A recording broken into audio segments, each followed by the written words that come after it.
कृषि बीमारू वंचित होइथिबा चाषी बारंबार न्याय ପାଇଁ दौड़ी दौड़ी निराश ହେବା ପରେ ଶେଷରେ ସମବାୟ ସମିତି ଫାଟକରେ ତାଲା ପକାଇ ବସି ରହିଥିଲେ। ଅଭିଯୋଗ ମୁତାବକ 2019 ମସିହା ଖରିଫ ଋତୁରେ जसीपुर सेवा समवाय समिति अधीन जसीपुर पंचायत रे बुलबुल बात्यार क्षतिग्रस्त चाषीमानकु कृषि बीमा बाबदकु 53.58 बीमा राशि मिलिबाकु घोषणा करा जायतिला। मात्र सेक्रेटरी विप्लव पंडांक त्रुटिपूर्ण पंजीकरण कारण बलसाही ग्रामर 25 जन चाषी बीमा राशि पाइबारु वंचित होइतिले। तबे एही घटना रे न्याय न पाइबारु बलसाही ग्रामर 25 जन चाषी दीर्घ 12 दिन धरी समवाय समिति रे ताला पकाई धारणा रे बसी रहितिले मध्य समवाय समितिर सेक्रेटरी विप्लव पंडा चाषी समस्यार समाधान करने तो दूरर कथा चाषी मानक भेटिबाकु मध्य आसी नथिबा प्रकाश करिसेंति चाषी। शेष में बीजेपी कृषक मोर्चा जिला सभापति अशोक कुमार राउल डीआरएस एवं सीएसओ पहुंची चाषी मानक अभियोग शुणिथिले। तेबे सबुठारु बड़ कथा हेउची डीआरएस उपरिस्थ अधिकारी होइथिले मध्य चाषी पाखकु आसीबा पई विप्लव पंडांकु से बारंबार फोन लगाइथिले, किंतु एहा परे मध्य फोन उठाई नथिले सेक्रेटरी, जहाकु नै सेक्रेटरी कार्य उपरे मध्य संदेह सृष्टि होइछि। तेबे 3 दिन मध्यरे एही घटनार समाधान सह सेक्रेटरी विप्लव पंडांकु सस्पेंड करिबा दाबी करी डीआरएस को घेरिथिले चाषी। लिखित प्रतिश्रुति मिलिबा परे धारणा प्रत्याहृत हेबा प्रकाश करिसेंति बलसाही ग्राम बासिंदा लक्ष्मण जेना। चाषी मानकर जो प्रधानमंत्री फसल बीमा योजना जो पाई ना से आमर चाषी भाई मैंने ये धारणार बसुँच आम मैनेजमेंट को लिखिचु आगर भी जनइलु 3 दिन भर कंपेनसेशन देवाई लिखिचु।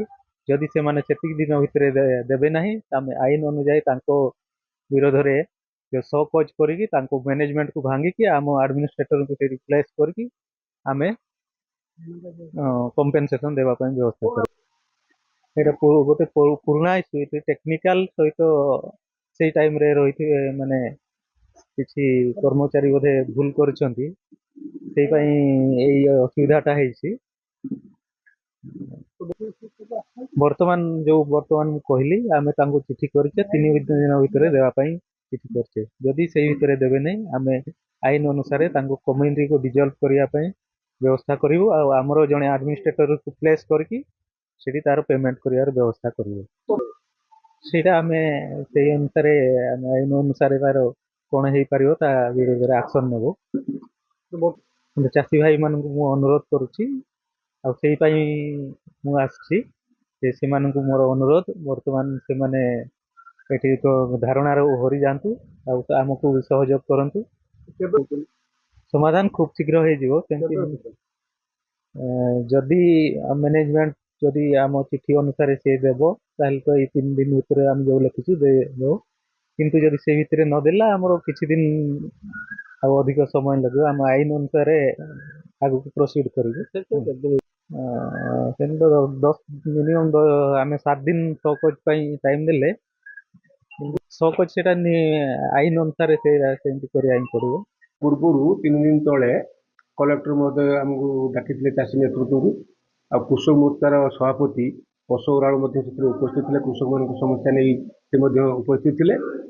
ये जो 12 दिन है गणधारणा थिला जे आमर जो प्राप्य पाइबा कथा बालीसाही बड़साही कथा बारंबार मीडिया आगे कही सारी आज आम डीआरसी महोदय आसते आमको उठाइवाई जो कल प्रयास कले आमको बुझेले रिक्वेस्ट कले आ 3 दिन भितर दिया करने आम जो बोर्ड बा सेक्रेटरी माध्यम प्रयास करेंगे से मीडिया आगे कही सारी 3 दिन भितर ना कार्यानुष्ठान बोर्ड उपरे नेबे नहले जदि कार्यानुष्ठान ना आमको 7 दिन भितर दिया करने प्रयास करेंगे बोली गणमाध्यम कही सारी आमको ये प्रतिश्रुति आ लिखित दे सारी। बड़ दुखर कथा कृषक मान समस्या नहीं ये जो बोर्डटे अच्छी जो चाषी मान समस्या नहीं जो बोर्डटे अच्छी से बोर्डर कौन कर्मकर्ता ये चाषी मान भेटले नहीं तथा सेक्रेटरी तो भेटले नहीं। आज उपरस्थ ऑफिसर डीआरसीएस महोदय फोन कलापर फोनटा रेस्पॉन्ड कले से जो कल आज डीआरसीएस महोदय अनुरोध क्रमे चाषी मैंने आम कथा मानिलु गणमाध्यम बाइट देले आ लिखित प्रतिश्रुति देले आमको लिखिदे गले ये 3 दिन भितर कार्यानुष्ठान नेबे 7 दिन भितर पैसा दिया करने प्रतिश्रुति देला आम चाषी माने प्रत्याहार कलु जो गणधारणा। चांदबाली प्रशांत कुमार पाणी रिपोर्ट रिपोर्टर्स टुडे।